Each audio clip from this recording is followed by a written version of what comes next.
Matematikou žalospev je knižka, ktorú napísal matematik, ktorý si to rozmyslel a začal sa venovať vyučovaniu matematiky.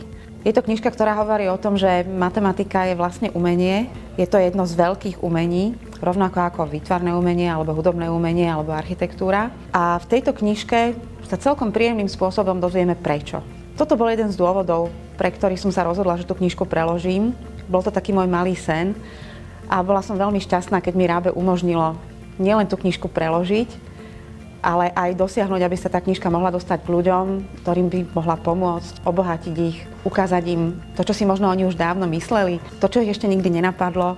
Tá knižka im ukazuje, akým spôsobom sa veci dajú robiť tiež, ukazuje im možnosti, otvára horizonty. Nie je vo všetkom potešujúca, ako napovedá už názov, ale nie je ani tragická.